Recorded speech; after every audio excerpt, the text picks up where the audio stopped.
Ceci est un livre audio autogénéré par Google. Introduction. Nous pensions alors qu'un pays vaut souvent ce que vaut la presse. Et s'il est vrai que les journaux sont la voix d'une nation, nous étions décidés à notre place et pour notre faible part, à élever ce pays en élevant son langage.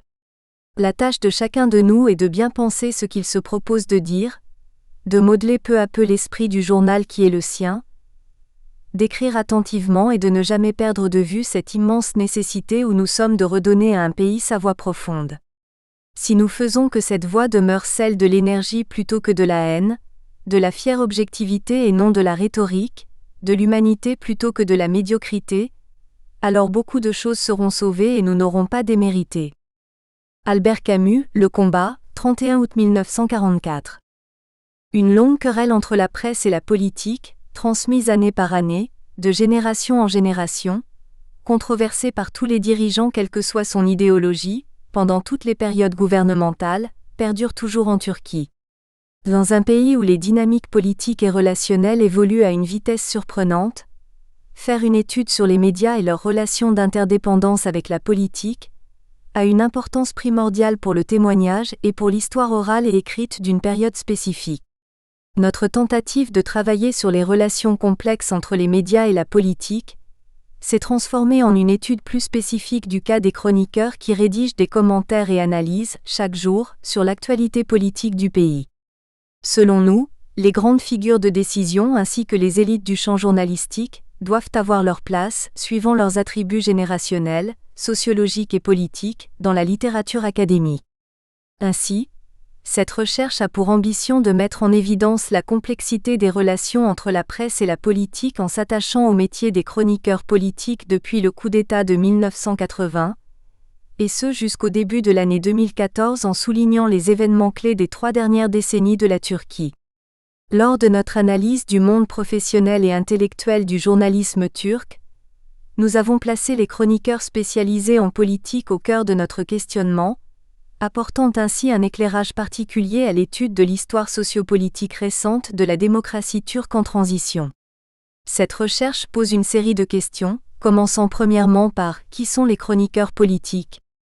sur la structure et la transformation de la presse turque, son interdépendance avec la politique et les acteurs politiques, ainsi que son emprise dans les moments de crise et de décision, puisque les relations de dépendance et d'interdépendance de ces deux pouvoirs, la politique et les médias, ont toujours constitué les éléments de base de la démocratisation en Turquie.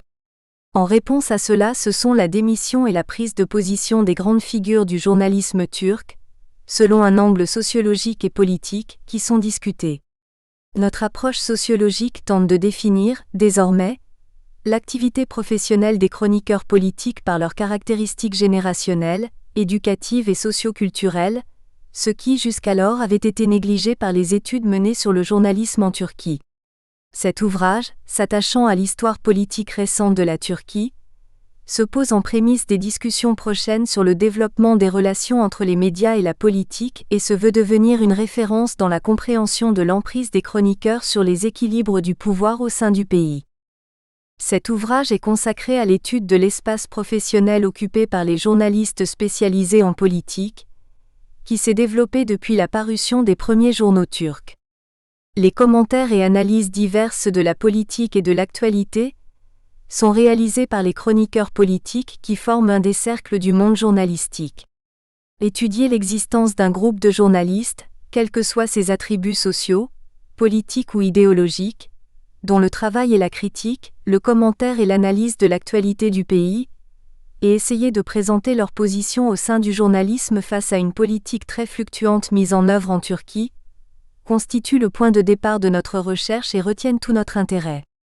La raison du choix de notre objet d'étude prend sa source dans la théorie de l'élite de Mills qui définit l'élite de pouvoir au sein de la société américaine, ainsi que dans celle des pères fondateurs de la théorie comme Mosca et Pareto et de la perspective interactionniste des élites vers le néo-élitisme.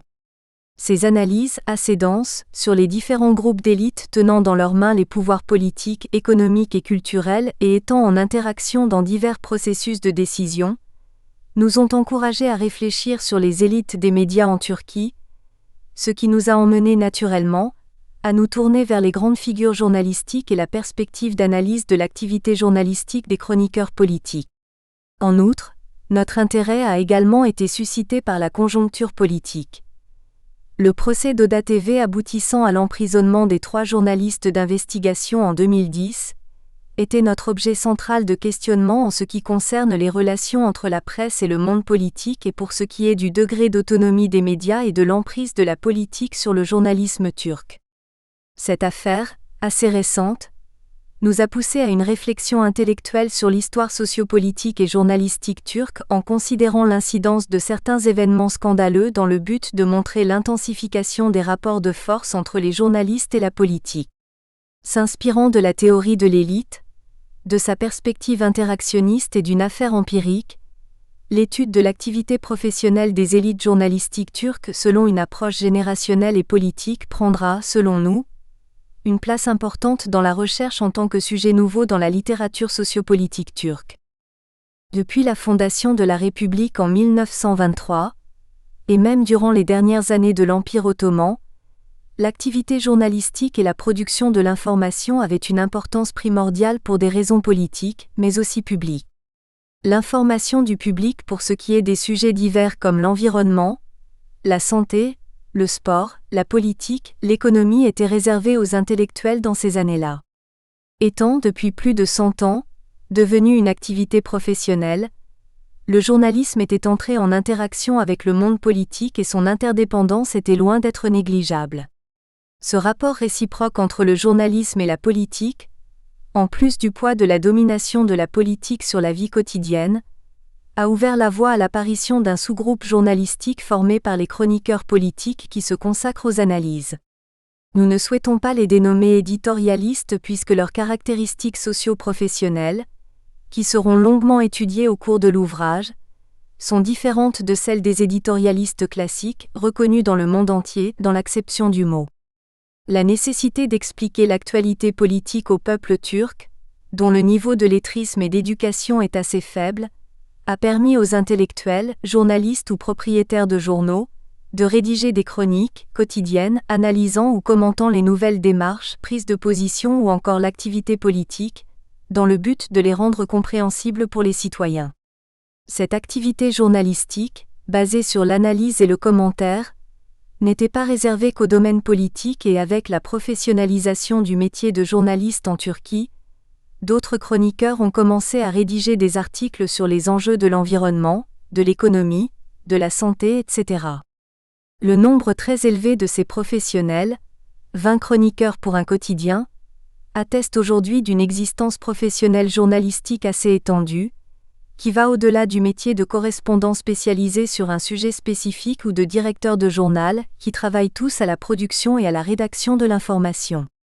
Ces chroniqueurs utilisent, à leur tour, l'information collectée par le correspondant, l'analyse et en tirent des commentaires pour la rendre compréhensible, étant persuadés qu'en donnant leur propre point de vue et en traitant les données avec leur propre capital culturel, ils la rendent accessible à tous.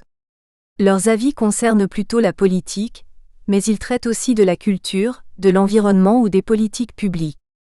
Ayant un point de vue sur les différentes informations qui circulent, ils convoient une nouvelle forme de diffusion des idées au cœur de la société, conservant leur autonomie au sein de leur milieu, mais la perdant parfois face aux politiques, ils sont les leaders de l'opinion.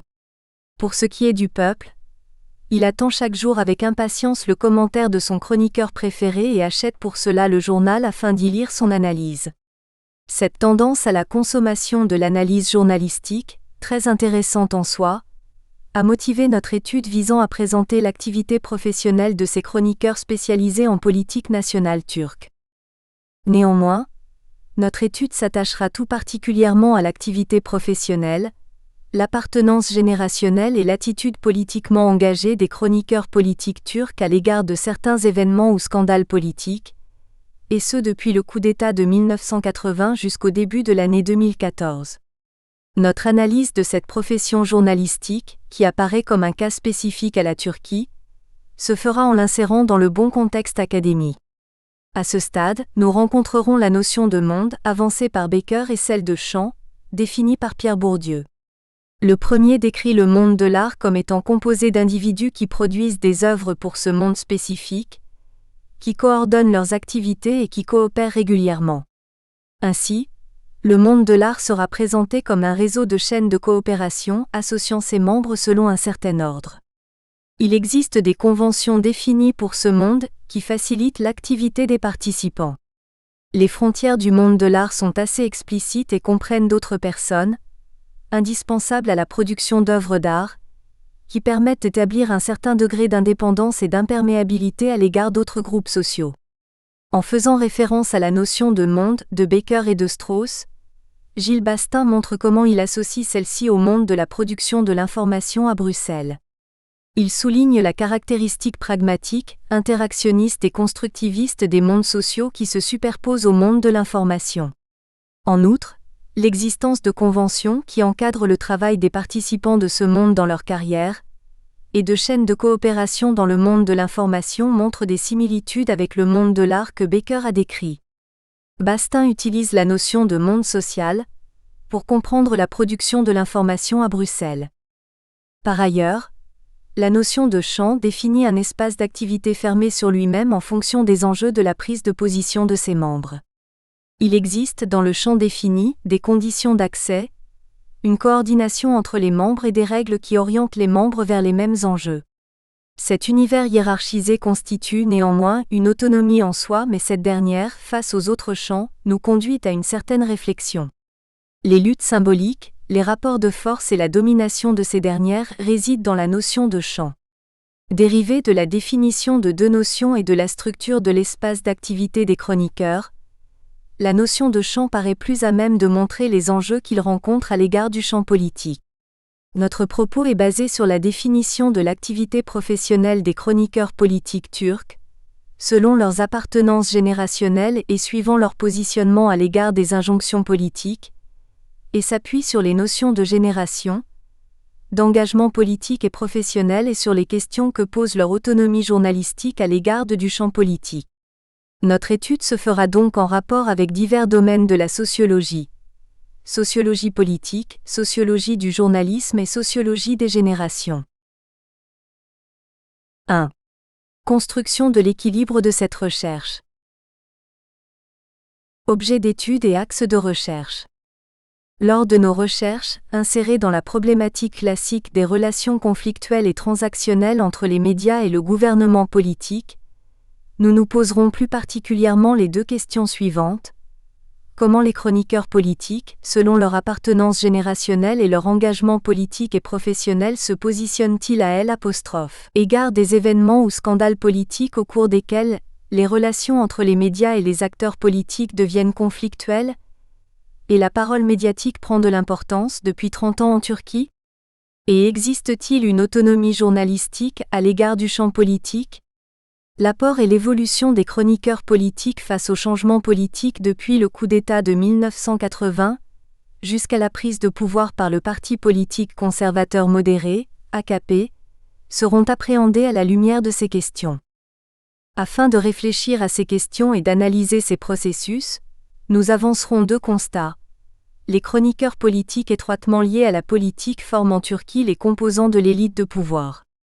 Leurs appartenances générationnelles hétérogènes et leurs engagements politiques influençant leurs années de formation, faisant évoluer leur carrière vers le métier de chroniqueur et de directeur de rédaction, en passant par toutes les étapes du journalisme, méritent d'être étudiés pour présenter et souligner l'existence de cette activité professionnelle dominante dans divers espaces. Afin de définir leur positionnement à l'égard du champ politique, il faut, néanmoins, définir les traits essentiels du champ et des acteurs politiques. Dans le domaine politique, les élites ont subi un changement d'origine sociologique et politique depuis les années 1980 avec la progression d'une élite islamo-conservatrice qui devint plus visible avec la victoire de l'AKP en 2002. Dans le domaine journalistique, les élites, en poste depuis 1960, conservent leur place, néanmoins, les élites journalistiques islamistes nouvellement apparues installent face à elles, formant un système de contrôle et de balance du pouvoir.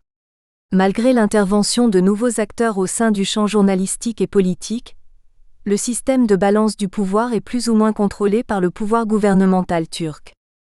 Les clivages sociopolitiques sont assez dynamiques en Turquie et évoluent suivant les gouvernements et la conjoncture politique et selon ceux qui influent sur les positionnements des acteurs.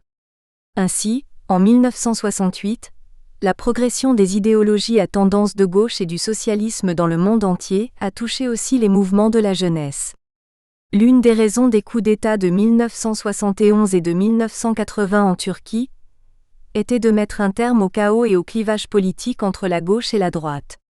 Dans les années 1990 et au début des années 2000, le clivage était davantage centré sur le terrorisme qui prenait racine dans les idéologies extrêmes nationalistes et dans le problème kurde, et finalement, à partir de 2002, c'est celui entre le milieu laïque républicain et les conservateurs modérés qui s'est trouvé au cœur du questionnement et qui a été un moyen d'interpréter ou d'expliquer les événements sociaux. Prenant sa source dans le clivage entre laïcs et islamistes, notre étude et notre échantillon ne s'attachent pas aux autres tendances politiques majeures comme le nationalisme et le mouvement kurde. L'autonomie des journalistes kurdes et nationalistes par rapport au champ politique est un sujet d'étude très vaste nécessitant une recherche de terrain importante, surtout dans l'est de la Turquie, afin d'étudier l'activité des journalistes de l'Anatolie. En outre, nous notons au travers de notre échantillon et durant notre travail de terrain, la faible représentation des journalistes kurdes ou de ceux à caractère nationaliste parmi les grandes figures de chroniqueurs. Ils exercent davantage leur métier au sein des journaux locaux, dont les tirages restent assez limités et ne commencent à prendre place dans les grandes entreprises médiatiques que depuis une dizaine d'années avec le développement de la question kurde.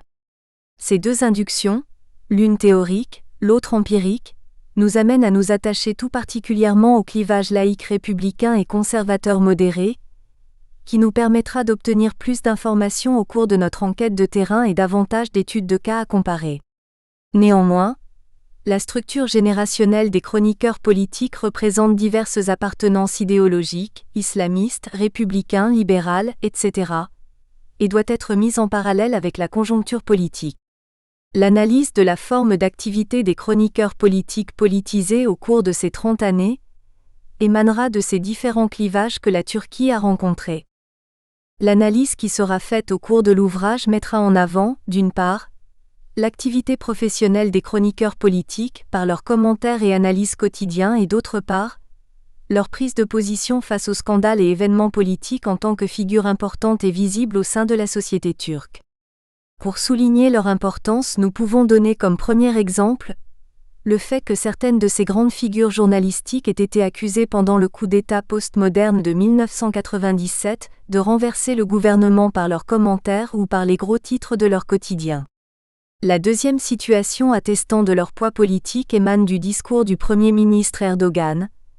Nous sommes venus au pouvoir en luttant avec les gros titres des journaux. Même si le Premier ministre, actuel président de la République, ne se préoccupe pas du pouvoir détenu par les chroniqueurs qui commentent la politique, ce que nous constatons dans nos entretiens, ceux-ci étant des figures incontournables au sein de leurs journaux, dans les programmes télévisés retransmettant des débats politiques et sur les réseaux sociaux, comme Twitter, il ne cesse de polémiquer avec eux. Un troisième exemple peut être tiré des années 1990, lorsqu'un directeur de rédaction de l'un des quotidiens les plus vendus fut nommé par les journalistes « homme de palais », dans un jeu de mots. Dans ces années-là, les grands noms de la chronique politique entretenaient d'étroites relations avec les présidents de la République. Ils ont même parfois avoué au cours de nos entretiens qu'ils avaient eu tellement de pouvoir qu'ils avaient pu réaliser tout ce qu'ils souhaitaient. Tous ces liens d'interdépendance et les clivages sociopolitiques que le pays a rencontrés au cours de ces 30 dernières années soulignent toute l'importance qu'il y a d'étudier les personnages de la chronique politique qui, par leur expérience, par les anecdotes qu'ils évoquent durant les entretiens, apportent les clés qui aident à la compréhension de la transformation de la démocratie et permettent de mieux analyser l'évolution de la liberté d'opinion. Les grandes interrogations de notre recherche s'articulent, de fait, autour de deux grands axes qui nous permettront de répondre à la question centrale et à l'hypothèse de notre étude. Le premier axe de recherche s'appuie sur l'état des lieux réalisé du journalisme turc, sur ses transformations au fil du temps et sur les appartenances générationnelles des chroniqueurs. La structuration du journalisme et les catégories journalistiques, éditorialistes, journalistes d'investigation, présidents ou secrétaires généraux des associations journalistiques, éditorialistes des médias alternatifs sur Internet, selon l'aspect générationnel, sont divisés en deux. Le premier aspect générationnel montre les laïcs, qui représentent les valeurs républicaines et kémalistes et qui sont surtout influencés par le coup des '. État de 1980 et, le second, définit les conservateurs qui renvoient aux valeurs conservatrices et islamistes et qui sont eux, entraînés par le coup d'État postmoderne de 1997 connu comme le 28 février. Cette analyse débutera avec le coup d'État de 1980 et étudiera le positionnement des journalistes politiques et la transformation de ces derniers durant 30 ans, période des gouvernements de coalition comprise et dernièrement, la décennie du gouvernement de l'AKP. L'analyse générationnelle et l'étude des trajectoires sociodémographiques et scolaires des chroniqueurs mettront en évidence leurs divers degrés de militantisme, inhérents à leurs expériences de jeunesse, mais aussi mettront en exergue leurs différences de professionnalisation, celles-ci ayant un impact sur leur engagement. Florent Champy et Liora Israël avancent l'hypothèse qu'un lien existerait entre les activités professionnelles et les engagements des chroniqueurs politiques, ce qui est le cas en Turquie. L'activité journalistique qu'ils pratiquent quotidiennement à travers leurs analyses politiques leur permet de s'engager, et inversement, une longue pratique militante permet à des non-professionnels de se doter d'une expertise. Tel en est le cas de certains de nos chroniqueurs ayant rédigé leurs premières chroniques pendant leurs années de militantisme. Notre deuxième axe de recherche est, lui, basé sur l'analyse de la circulation, de la coopération, de l'interaction et de l'opposition des chroniqueurs politiques avec le champ politique pendant les événements et scandales, tels le meurtre du journaliste politique Uygur Mungcu et le massacre des intellectuels à Sivas, 1993, l'affaire de Denis Feneri, 2010, la peine d'imposition infligée au groupe de médias Dogan 2009, l'affaire de Oda TV, 2011 à 2012, et au cours des transformations de l'État qui peuvent être considérées comme des crises politiques au sens de Michel Daubry en 1983, la fondation du gouvernement civil d'Ozal à la suite du coup d'État de 1980 et ce jusqu'en 1989, en 1997, le coup des '. État postmoderne et le renversement du gouvernement de coalition de Refayol, parti conservateur, islamiste, interprété comme étant le résultat de la coopération des élites militaires et journalistiques et en 2002, la prise du pouvoir par l'AKP et son gouvernement qui peut être divisé en 3 étapes. 2002 et 2007, période de cohabitation, 2007 et 2011, période d'intrusion, enfin 2011 jusqu'à nos jours, période de contre-attaque et de chilling effect. Le positionnement des journalistes politiques à l'égard des scandales inclura l'analyse de leur perception de la démocratie et de la liberté d'opinion, ainsi que de l'expression en Turquie. Cette étude s'attachera à l'état professionnel et à la transformation des appartenances idéologiques des journalistes, à partir desquels leur autonomie et hétéronomie seront mises en cause. Comme la conjoncture politique est assez fluide en Turquie, les journalistes peuvent changer de camp politique, comme ce fut le cas durant le scandale politique du 17 décembre 2013 qui a causé une rupture intergénérationnelle et des changements de position parmi les islamistes. Prenant appui sur les transformations politiques et les événements scandales que nous considérons comme des moments cruciaux, à partir du coup d'État de 1980 jusqu'au gouvernement de l'AKP en 2014, les positionnements des journalistes politiques devraient apporter des éclaircissements sur les transformations survenues dans les champs journalistiques et politiques. Le degré d'interaction, de dépendance et d'interdépendance des chroniqueurs politiques et du champ politique permettra d'expliciter ainsi la structure du professionnalisme journalistique selon leur engagement professionnel et leur militantisme politique. Le champ politique se différenciant de l'État, il est défini par Pierre Bourdieu comme étant un milieu d'activité au cœur de ce dernier. Le champ politique est quant à lui, plus fermé sur lui-même du fait de ses acteurs qui partagent les mêmes enjeux et prennent position dans le jeu politique, et du fait de leurs autonomies et hétéronomies au sein du champ politique. Le champ de l'État, lui, constitue un milieu de concentration des différents capitaux, économiques, culturels, symboliques, qui font de lui le détenteur d'une sorte de métacapital et d'un pouvoir sur les autres sortes de capitaux, leurs détenteurs et sur les différents champs. Notre étude s'inscrit de manière globale au croisement de plusieurs domaines. celui de la sociologie du journalisme politique, celui de la sociologie des générations ou encore celui de la sociologie des champs sociaux et de l'engagement. Il s'agit de comprendre comment les chroniqueurs spécialisés en politique, actifs dans le milieu du journalisme de 1983 à nos jours 2014, d'un militantisme variable, ayant accédé à la profession par diverses voies et issus de générations différentes, se positionnent face aux scandales politiques spécifiques que la Turquie a connus depuis le coup d'État de 1980. En d'autres termes, quel est le degré de dépendance ou d'autonomie des chroniqueurs politiques par rapport à la politique? Comment parviennent-ils à conserver leur autonomie face aux crises événements politiques? Comment évaluent-ils la liberté d'expression et la liberté journalistique en Turquie face aux pressions politiques, comme par exemple l'intervention des acteurs de la politique dans les politiques éditoriales des journaux, ou par rapport à des procès politiques aboutissant à l'emprisonnement de journalistes comme ce fut le cas d'Oda TV? De quelle manière leur structuration militante, professionnelle et générationnelle influent-elles sur leur prise de position à l'égard de la politique actuelle du pays? Comment concilient-ils leur engagement et leur militantisme avec leur pratique journalistique? Ces questions centrales de notre recherche se concrétisent à travers 3 grands questionnements. Le premier questionnement s'attache à la composition sociale, politique et générationnelle des chroniqueurs politiques choisis, et au renouvellement des générations journalistiques. Quels sont leurs parcours scolaires et professionnels? Quel est leur degré de militantisme? Quel est leur engagement professionnel? Quels sont les impacts des coups d'État sur leurs parcours éducatifs et professionnels? Quelle est la configuration des générations politiques en Turquie?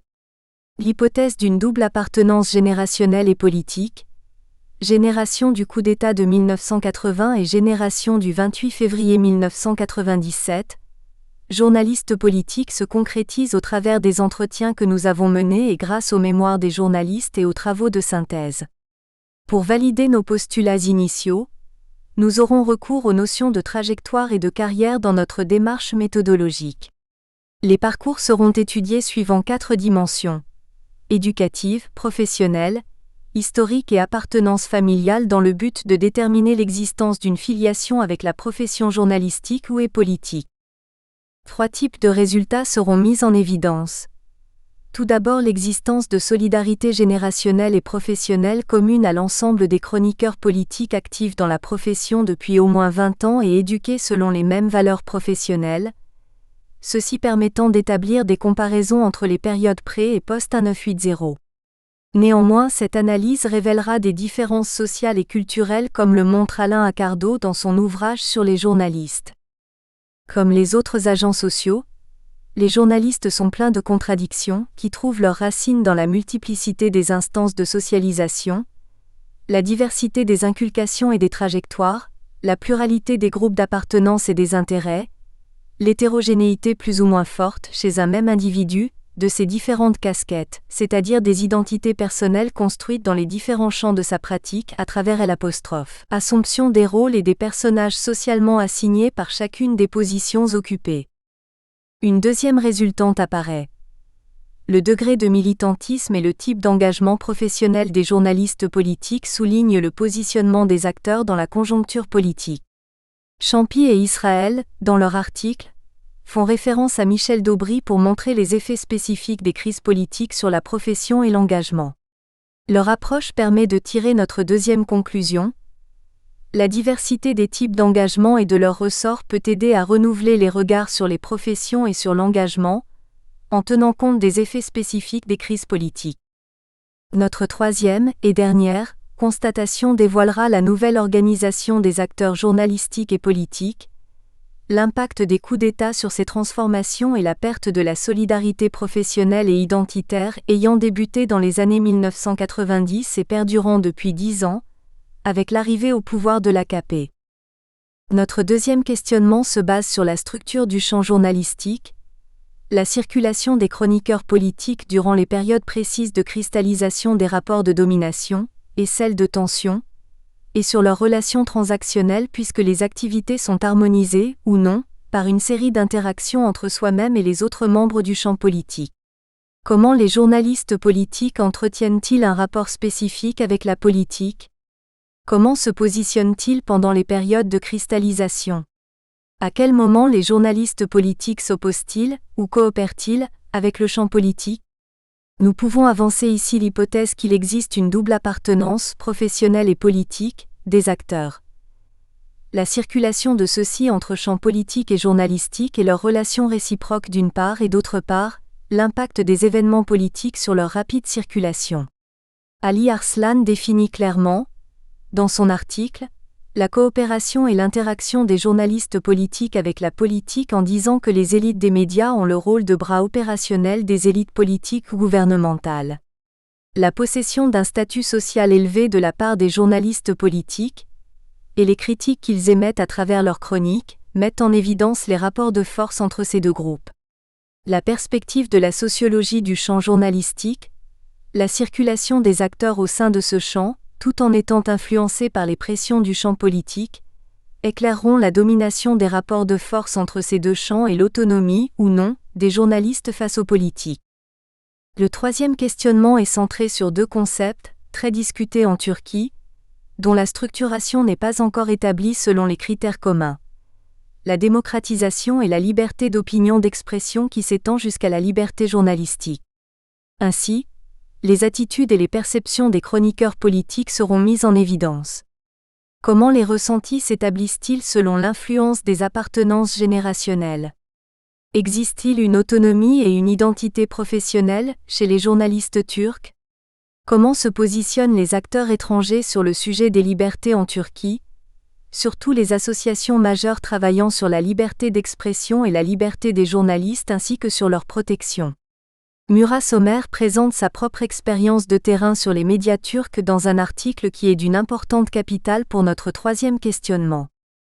Turkish journalists tend to view themselves as public intellectuals closely tied to the political field, and are often in pursuit of self-anointed goals such as democratization, justice and modernization. For example, the editor of a major newspaper is interviewed explains that SOS Paper's mission are advancing Turkish democracy, in accordance with his own beliefs. Les recherches réalisées jusqu'alors sur le journalisme et la politique ont eu pour principal objectif de mettre en évidence la problématique classique des relations de la presse à la politique en soulignant une période spécifique, celle de Turgut Özal, ancien Premier ministre de la période civile après le coup d'État de 1980, ou en étudiant particulièrement le cas des correspondants du Parlement. Les travaux sur les élites et les intellectuels se sont davantage centrés sur les hommes politiques et sur le changement de régime étatique ou les coups d'État, afin de montrer leur évolution depuis l'Empire ottoman surtout, avec la fondation de la République. Il existe une thèse de doctorat sur la nature symbolique des élites et l'habitus des chroniqueurs du journal Hurriyet. Les travaux réalisés antérieurement proposaient plutôt une étude générale des relations des médias et de la politique, tandis que notre approche microsociologique sera centrée sur les parcours éducatifs, professionnels et militants des chroniqueurs politiques depuis 30 ans. Elle est originale en cela qu'elle souligne l'interpénétration des milieux de la presse avec ceux de la politique à travers les scandales politiques et en étudiant les caractéristiques sociodémographiques, générationnelles, professionnelles, mais aussi leur interconnexion avec la politique et leurs approches selon la transformation du pouvoir politique turc, de plus près l'appui du journalisme politique sur la politique. Les journalistes en relation, en conflit, en interconnexion avec la politique et occupant des positions clés, seront étudiés de façon à répondre aux questions suivantes. Quelle est l'emprise du politique sur le journalisme? Y a-t-il négociation ou autonomie journalistique en Turquie? Comment s'est transformée la structure professionnelle et relationnelle des journalistes politiques dans le temps, depuis le coup d'État de 1980, et durant les périodes stratégiques de l'histoire politique turque au cours desquelles le degré d'interpénétration des relations s'est intensifié? Ces phases clés de conflit ont-elles bousculé le développement de la démocratie et de la liberté d'opinion d'expression en Turquie? Méthode retenue et périodisation. Les travaux empiriques menés entre juillet 2011 et avril 2014 ont révélé certaines réalités. Les entretiens avec les journalistes politiques sont hétérogènes, et les anecdotes qu'ils mettent en avant, nous ont permis d'établir des descriptions précises et des comparaisons au cours des différentes périodes qui se sont succédées de 1980 à 2014. La première entrevue s'est déroulée au Conseil de l'Europe, à Strasbourg avec le correspondant de la chaîne d'information NTV. Même si cet entretien n'a pas ouvert la voie aux autres, la note informative sur la recherche envoyée aux journalistes choisis selon leur trajectoire professionnelle a été le point de départ de nos entretiens. Un journaliste politique, plutôt conventionnel, ayant vivement été intéressé par notre sujet, a accepté de nous rencontrer en juillet 2011 à Istanbul. Les réponses à notre note informative se sont multipliées les jours suivants et nous ont permis d'accéder au champ journalistique. Après une dizaine d'entretiens, un certain effet boule de neige s'est fait sentir et a facilité nos rencontres avec les journalistes politiques. À l'issue de chaque interview, nous avons demandé à toutes les personnes interrogées de bien vouloir nous indiquer le nom d'éventuels futurs participants, qui seraient à même d'être utiles à nos recherches. Cette méthode a pris des proportions de plus en plus importantes mais a hélas, aussi laissé de côté certains individus inconnus des personnes rencontrées. C'est là le piège qu'il y a à rester concentré sur un milieu dans lequel chacun se connaît, laissant à la marge d'autres acteurs, importants toutefois dans l'analyse de la population étudiée ici, et qui doivent être contactés par l'intermédiaire de tiers.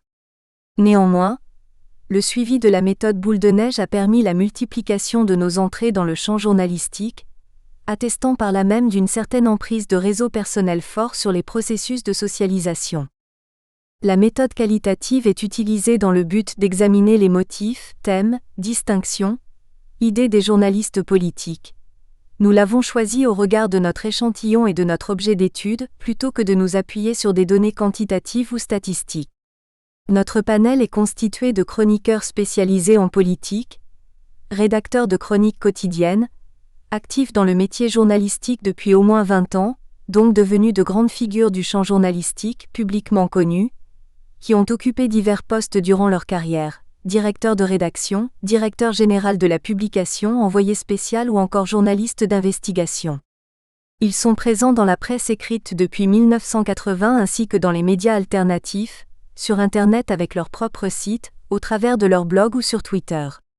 Ce sont des personnes qui sont entrées dans le milieu du journalisme en tant que stagiaires, correspondants, dans un journal ou une revue puis, devenus chroniqueurs et ou directeurs de publication, ou bien alors sont-ils arrivés là en qualité d'universitaires tournés par la suite vers la rédaction d'articles, de commentaires. Certains d'entre eux étaient absents avant les années 2000, d'autres ne se rencontrent plus actuellement, soit du fait de leur décès, soit parce qu'ils ont changé de métier. Cette situation changeante témoigne d'un dynamisme du champ journalistique turc, au niveau même des journaux, mais également au niveau de la circulation des acteurs, ce qu'il est très important de mettre en avant dans notre étude. En outre, l'attachement positionnel des journalistes politiques varie selon l'actualité politique et les gouvernements au pouvoir. Par conséquent, ces derniers se trouvent confrontés à divers risques, menaces de mort, perte d'emploi ou sanctions pécuniaires.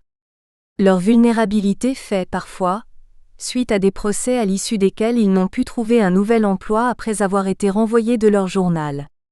Les noms des interviewés sont afin de garantir leur anonymat, la réflexion sur l'autonomie étant délicate à mener en Turquie. Même si ce sujet est sensible, nous avons constaté que les individus interrogés étaient assez ouverts et évoquaient ostensiblement leurs expériences, faisant critique et auto-évaluation.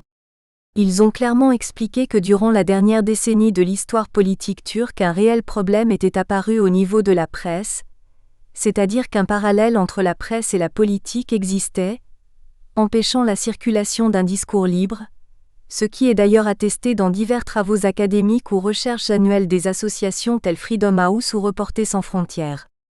Cette fragilité de la presse se retrouve dans les discours de certains des chroniqueurs interrogés, qui ont donné des réponses évasives aux questions posées, sans entrer dans les détails. Notre étude est principalement basée sur une induction, du fait de l'utilisation de la méthode qualitative qui a pour objectif de mettre en avant des hypothèses à partir des données collectées sur le terrain. Cette méthode inclut une documentation sur les événements réels ainsi que l'enregistrement des entretiens, permettant une analyse des paroles exactes, des silences et des gestes parfois très éloquents. Les sources et outils utilisés sont les suivants. les entretiens semi-directs sur le terrain avec les chroniqueurs, les mémoires et travaux de synthèse réalisés par les journalistes politiques, les concernant eux-mêmes ou bien traitant de la situation générale de la presse en Turquie, l'analyse du contenu des articles des chroniqueurs, les gros titres et les informations diffusées par les journaux sur les événements ou scandales, tout cela permettant d'éclairer, d'une part, le positionnement et approche des journalistes politiques pour ce qui est de l'actualité de la Turquie, de la démocratisation et de la liberté d'expression ainsi que des crises et d'autre part, le positionnement du journal dans son ensemble. Comme il n'existe pas de travaux universitaires sur les qualifications ou les caractéristiques des journalistes politiques, les mémoires, biographies et autres travaux de synthèse sont incontournables pour comprendre l'autonomie du champ au travers des discours des membres eux-mêmes. Le fait qu'il existe plusieurs données sur les journalistes qu'ils ont eux-mêmes transmises prouve toute la difficulté qu'il y a à comprendre le champ journalistique, puisque les problèmes rencontrés dans l'exercice même du métier n'ont pas été évalués ou étudiés en tant qu'objet de recherche par le monde académique. Malgré des recherches sur l'activité journalistique, avec plus ou moins de succès, les mémoires rédigées par les journalistes croissent peu à peu et leur rapport à la littérature traitant du champ journalistique prend de l'ampleur. Les entretiens réalisés avec les journalistes politiques et la prise en compte de leurs mémoires écrites se révèlent importants puisque les anecdotes qu'ils partagent constituent l'un des moyens d'objectivation et de transgression de la censure sociale. Pour analyser les réseaux sociaux au sein du champ journalistique, les propriétaires, directeurs de publication, Jenel Yayın Yönetmeni, chroniqueur en chef, Bayazar, faciliteront l'étude des changements de position des chroniqueurs et aideront à mieux comprendre la structure et l'interaction des grandes figures du journalisme politique turc ainsi que ses liens avec la politique en pleine évolution. Mettant en avant l'appartenance socio-démographique, comme l'a fait Matei Dogan dans ses travaux, notre étude montrera la structure actuelle et l'évolution des journalistes politiques, suivant leur interaction et leur circulation, toutes deux liées au changement de régime politique et de gouvernement, soulignant ainsi l'impact de ce mouvement sur la démocratie. Nous nous intéressons à ce que sont socialement et politiquement les journalistes politiques, et à ce qu'elles font pour la démocratisation en Turquie. La période choisie, 1980 à 2014, est particulièrement importante en matière de politique, du fait de changements intervenus à la tête de l'État, de l'organisation des nouveaux cadres politiques mais aussi du fait de la dimension journalistique qui grandit.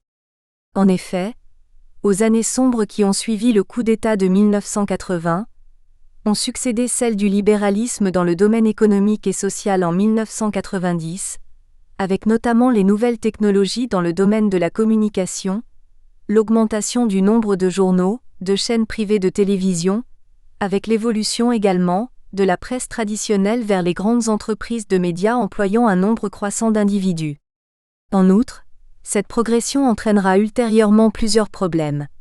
Une trop forte concentration, un certain monopole exercé par quelques groupes d'entreprises, des relations d'interdépendance entre les membres des champs politiques et journalistiques et une censure toujours active concernant certains sujets, ainsi qu'une autocensure chez les chroniqueurs que nous qualifierons de chilling effect.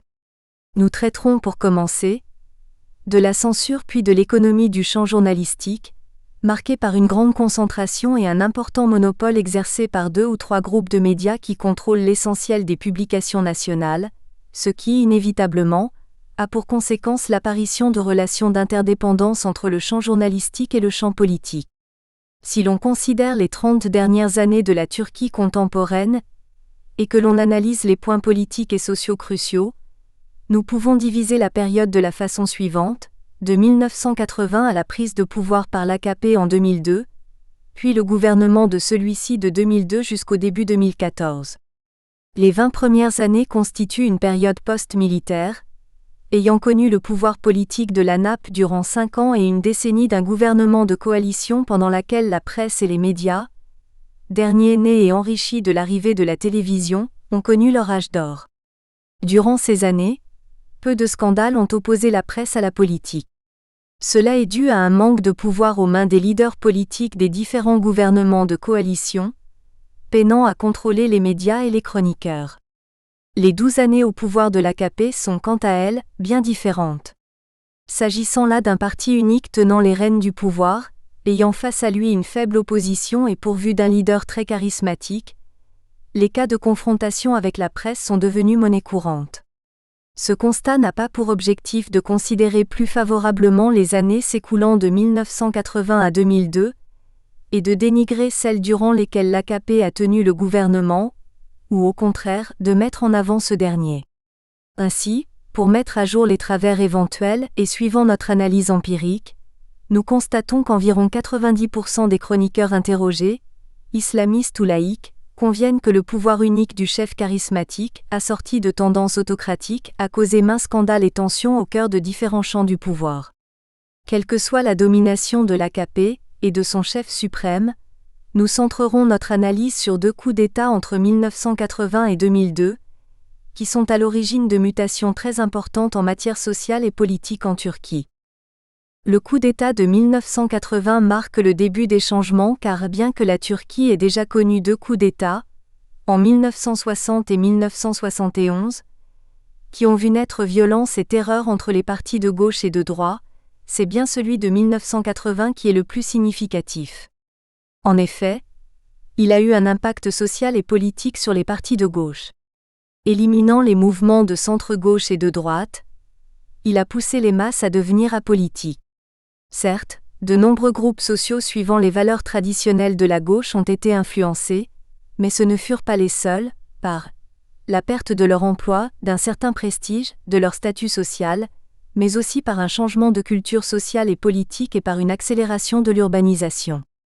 Ce dépérissement politique et ces transformations dans la vie sociale ont permis la résurgence d'idéologies nationalistes et pro-islamistes. Le coup d'État de 1980 fut la dernière intervention des militaires. Il a été suivi de la Constitution de 1982, la vie politique et sociale ayant été conduite par ceux-ci durant les 3 années qui ont précédé les élections de 1983. La période de 1983 à 1989 est celle du gouvernement civil d'Özal. Son parti au pouvoir rencontre une faible opposition face à lui. Il a encouragé l'intégration de son pays dans une économie de marché, l'ouverture à l'exportation, les premiers pas vers la globalisation et le développement de la société civile. Avec les gouvernements de coalition, entre 1991 et 2000, débute une période d'instabilité, notamment avec le meurtre du journaliste Ugur Mungcu, le massacre des intellectuels de Sivas, ville-centre anatolienne. C'est au cours de cette phase politique qu'a lieu également le coup d'État postmoderne du 28 février 1997, qui a abouti au renversement du gouvernement de Rafayol. C'est durant ces années que la structure de la presse a évolué. La presse traditionnelle de Kagalolu a déménagé pour s'installer hors du centre-ville. Néanmoins, les journaux restent entre les mains de quelques hommes d'affaires et voient seulement évoluer la nature des relations entre dirigeants et employés. Kagalolu était pourtant un lieu symbolique du journalisme turc initial, son centre névralgique, représentant de toute l'activité socio-professionnelle journalistique. La période contemporaine débute avec la prise de pouvoir par l'AKP en 2002, et ce jusqu'en 2014. Au cours de ces années, un éclaircissement des affaires récentes sera tenté. Sanctions envers les journalistes ou dirigeants des journaux d'opposition, arrestations, incarcérations, démission de certains journalistes, promotion d'autres, intégration massive des acteurs des médias dans la politique et scandales politiques. Cristallisation des rapports de force entre politique et presse en Turquie. L'analyse de cette période doit être conduite dans le but de l'insérer dans son contexte et de la réaliser en s'inspirant de l'esprit du temps, à savoir la conjoncture momentanée et les obligations en vigueur. L'actualité étant en pleine effervescence en Turquie durant ces années-là, le peuple a vécu certaines périodes de tension. En outre, les affaires et scandales politiques ont pu être traités selon une approche et une interprétation subjective, selon une certaine influence émanant du pouvoir politique dominant, appelée désobjectivation de l'État dans la terminologie de Benjamin Gruis.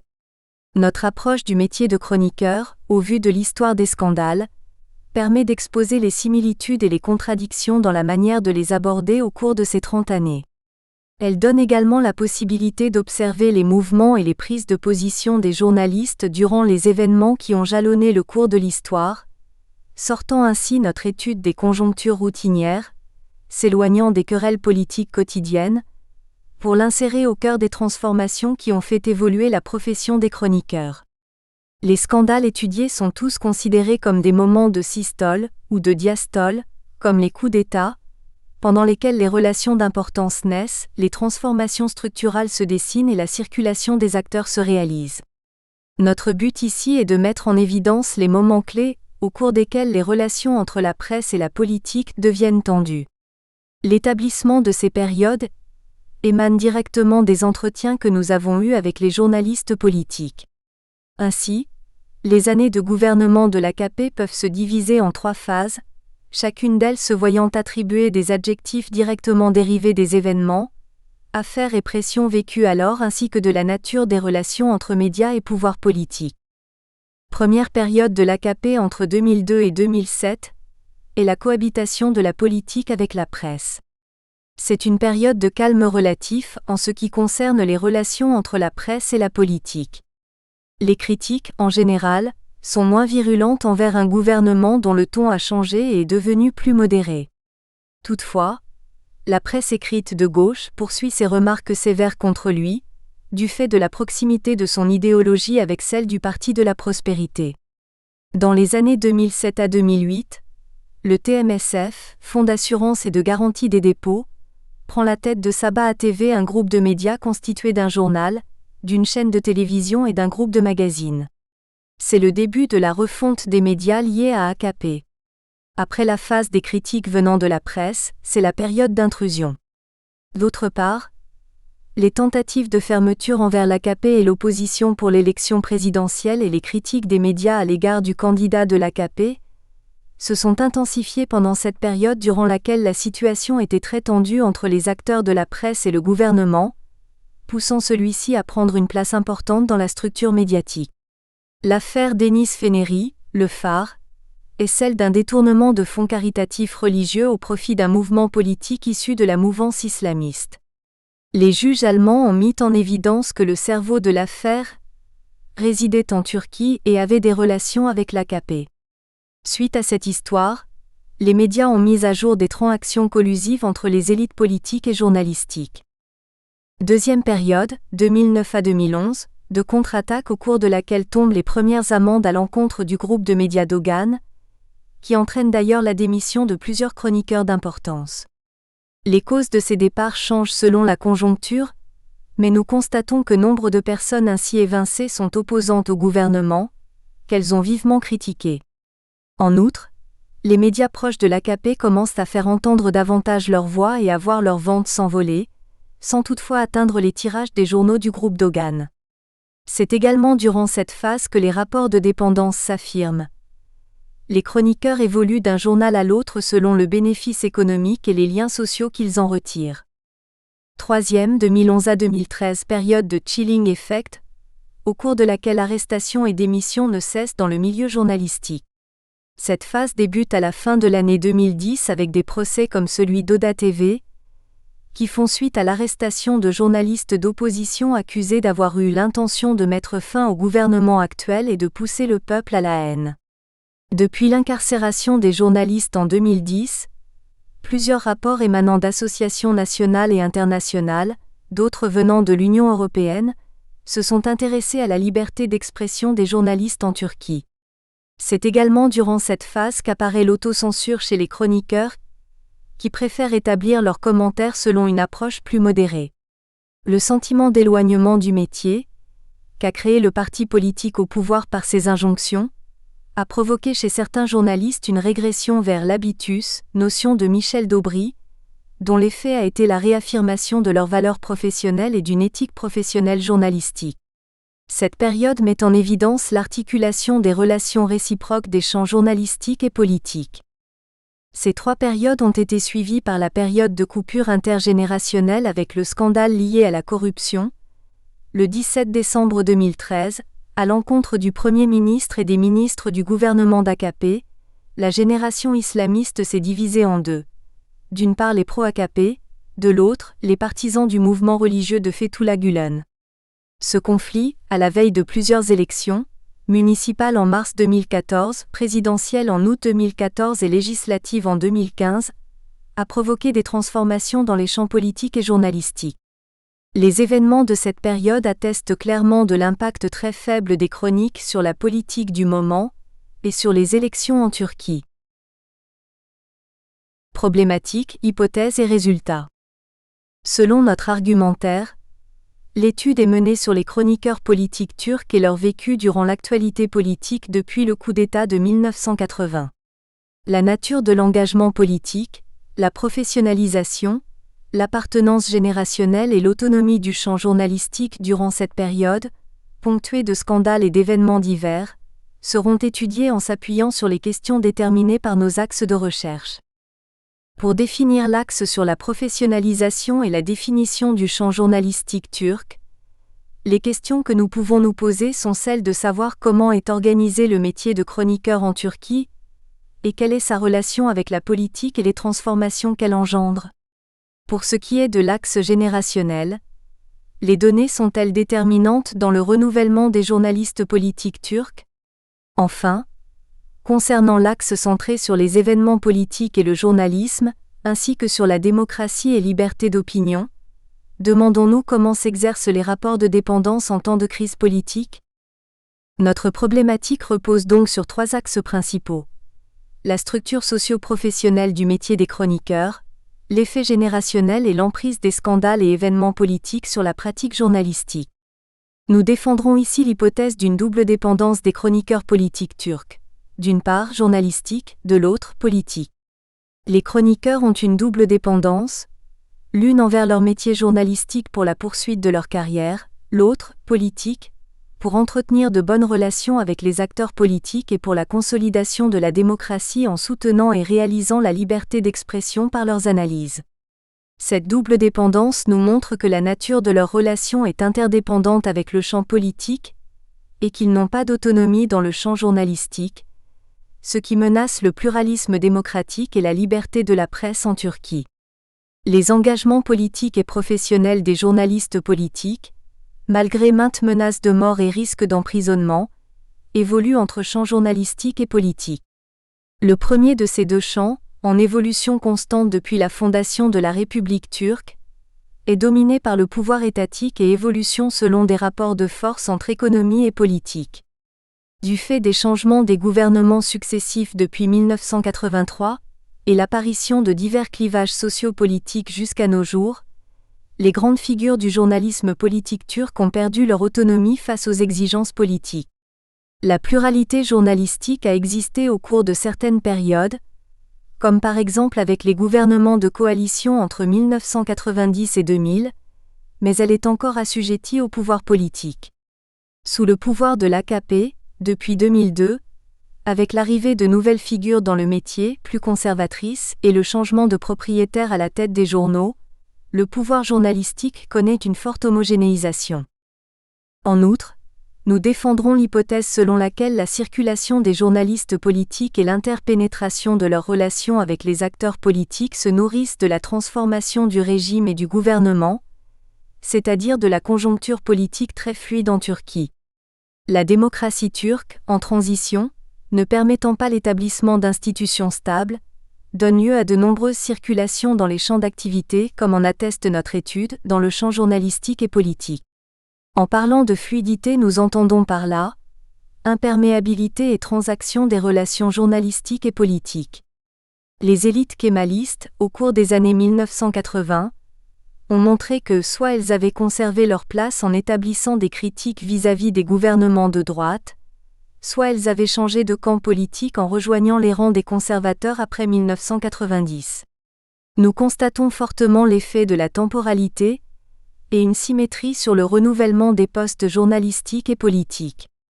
L'AKP n'est pas la cause mais bien plutôt la conséquence de cette transformation du champ journalistique en Turquie, qui fluctuait depuis 1983.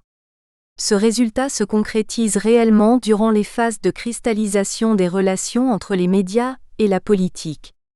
L'homogénéité des acteurs a été modifiée par le changement de gouvernement.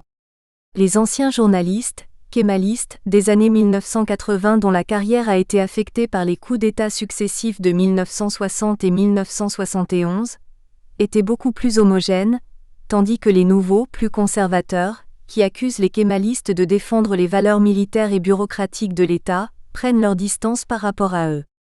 Ainsi, nous constatons ici une certaine polyphonie intragénérationnelle des conservateurs, bien qu'issus d'une même histoire et tous victimes des mêmes événements sociopolitiques, de la génération du 28 février 1997. D'autre part, l'accent sera mis sur l'idée que les journalistes politiques en Turquie ont eu des relations personnelles et professionnelles, qui ont menacé et qui menacent actuellement le bon fonctionnement de l'éthique professionnelle et de la démocratie. Le rapport de force entre ces trois acteurs, patrons de médias, chroniqueurs, gouvernement, a créé des jeux d'intérêt et de pouvoir. La domination de l'État sur les médias est la cause de la concentration des pouvoirs et de la perte de l'indépendance éditoriale. La structure du capital médiatique change selon la structure du gouvernement au pouvoir en Turquie et se nourrit sans arrêt des réseaux sociaux. Le développement de la liberté d'expression et de la presse est parallèle à celui de la démocratie et de la modernisation, ainsi qu'à l'autonomie du champ journalistique. Les chroniqueurs étudiés ont commencé à avoir davantage de capital économique et politique à compter des années 1990, toutefois ils sont assez partagés et moins connectés à leurs ascendances sociales. Nous constatons un mouvement du bas vers le haut, qui influence leur cohésion et leurs pratiques journalistiques. Ali Arslan montre dans son étude que les élites de médias, pour la plupart, sont issues de familles de la classe moyenne, mais qu'elles appartiennent, du fait de leur éducation et des échelons gravis au cours de leur carrière, à une classe sociale plus prospère que celle de leur famille. Notre dernière hypothèse concernera l'appartenance générationnelle des journalistes politiques, qui a marqué leur carrière professionnelle, leur éducation, et leur position idéologique pendant toute la période analysée dans nos recherches. Pour ce qui est des coupures intergénérationnelles, elles se manifestent selon la conjoncture politique. Les coups d'État ont eu une grande importance sur leur formation et un impact certain sur la création des générations politiques. Monceau explique très clairement ce renouvellement générationnel et militant à la suite du coup d'État de 1980, dans son ouvrage. L'interdiction de l'ensemble des organisations politiques, syndicales et associatives entraîne une profonde recomposition politique et sociale qui se traduit par un renouvellement complet de l'offre partisane, à droite comme à gauche. On distingue parmi ces générations, celle du coup d'État de 1980 et celle qui a été influencée par l'intervention du 28 février 1997. Ces deux générations politiques marquent la structure du champ journalistique d'aujourd'hui et des périodes passées, et mettent en évidence différentes représentations de la perception de la démocratie. Malgré la conjoncture politique en transition, l'élite journalistique, quelle que soit son appartenance générationnelle, a pour objectif de conserver une certaine continuité. D'autant plus réalisable qu'elle est nourrie par la notion de reproduction des élites, lancée par Seraid Mills. Le résultat de notre enquête pourrait être résumé de la manière suivante. Les appartenances générationnelles, les transformations du champ journalistique et les orientations de l'engagement politique des chroniqueurs politiques ont un impact primordial durant les scandales politiques en Turquie et menacent leur autonomie. Leur nature traditionnelle, constituant plutôt un groupe d'intellectuels d'un petit nombre, commentant l'actualité à travers quelques colonnes dans la presse nationale, est transformée, du fait des changements de gouvernement et des crises politiques particulières, pour prendre une forme plus complexe, très politisée, parfois même performative dans la politique actuelle, comme un homme politique en tant que décision-maker et en augmentant son importance 48 dans la presse nationale, organisée sous le patronage de grandes entreprises. 2. La construction de l'échantillon. Le profil des journaux étudiés. Notre échantillon est constitué de chroniqueurs politiques des quotidiens nationaux de la presse turque créés avant comme après le retour au régime civil de 1983, ainsi que d'autres présents sur la toile depuis 2007. Ces journalistes, de la presse écrite et des médias présents sur Internet, représentent différentes fonctions du journalisme politique. Ils commentent l'actualité et l'ordre du jour politique, et ont des idéologies politiques différentes. L'éventail des journaux choisis est assez large pour permettre d'accéder à une bonne représentativité. Le journal d'opinion Cumhuriyet, fondé en 1924 à l'initiative de Mustafa Kemal suite à la fondation de la République turque, représente la partie social-démocrate de la politique turque, avec sa nature et son idéologie de base. Il est assez critique à l'égard du gouvernement de centre-droit et conservateur.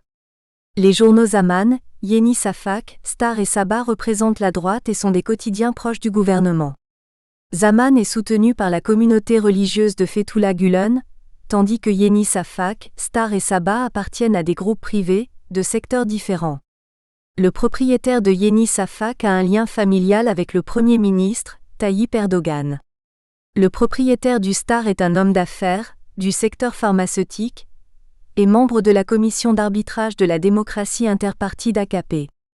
Sabah était le quotidien d'une famille de journalistes, mais il a changé de main en 2007. Tout d'abord, il a été réquisitionné par le Fonds de garantie de l'épargne et des dépôts, TMSF, puis il a été vendu au groupe Saluk, dont le président général n'est autre que le gendre du Premier ministre. Dernièrement, il a à nouveau changé de propriétaire durant le scandale de la corruption du 17 décembre 2013 et a été vendu au groupe Kalyon, en relation avec le Premier ministre Erdogan. Le point commun de ces deux journaux, Sabah et Star, est leur relation avec TMSF et leur changement de propriétaire par adjudication aux entreprises proches du gouvernement actuel, qui n'ont pourtant pas une connaissance particulière en matière de journalisme ou un lien avec la presse. Taraf est un journal libéral, dont le propriétaire possède l'une des grandes maisons d'édition turques. Son idéologie oscille entre une tendance pro-gouvernementale et un autre pro-mouvement de Gülen, du fait de la diversité de ses chroniqueurs. Posta est le quotidien populaire dont le tirage est le plus élevé. Hürriyet et Radical comptent parmi eux les plus grands chroniqueurs, ils sont les plus lus de Turquie. Ces trois derniers appartiennent tous au groupe de médias Doğan. Milliyet et Vatan, anciennement propriété du groupe précédemment cité, a été vendu au groupe Demirören au début de l'année 2011. Milliyet, à tendance social-démocrate, et Vatan sont plus populaires mais suite au changement de propriétaire, ils ont adopté une politique éditoriale pro-gouvernementale. Depuis peu, Haberturk, un quotidien à tendance libérale, est apparu. Il appartient au deuxième plus grand groupe médiatique, le groupe Siner. Naturellement, ce panel se veut représentatif mais malgré tout, il n'incarne pas tous les journalistes politiques de la Turquie, ce qui explique l'absence de certains titres ou certaines chaînes, de radio ou de télévision. Nous avons tenté d'orienter notre axe central vers l'une de ces catégories, celle des chroniqueurs. Parmi eux, nous avons choisi des spécialistes de la politique turque qui, au fil du temps, sont devenus les grandes figures du journalisme politique du pays. Il ne s'agit pas là de simples analystes, ils ont une réelle expérience professionnelle ayant occupé différents postes dans le métier. Disposant d'une certaine légitimité aux yeux de la population, qui fait d'ailleurs toute leur réputation, ils font leurs analyses à la lumière des réalités sociales. Leurs commentaires sont connus de millions de personnes à travers la presse écrite et Internet, sites de journaux, sites d'information ou d'analyse politique. Dans le cas présent, nous ne nous concentrerons que sur les chroniqueurs spécialisés en politique puisqu'ils disposent de caractéristiques sociales et professionnelles différentes de leurs collègues internationaux. Leur contribution, d'une part dans leur métier de journaliste, mais aussi en politique, est considérable. Pour nos interviews, nous avons choisi les journalistes qui occupent les postes les plus élevés dans la hiérarchie des médias de référence, de diffusion nationale.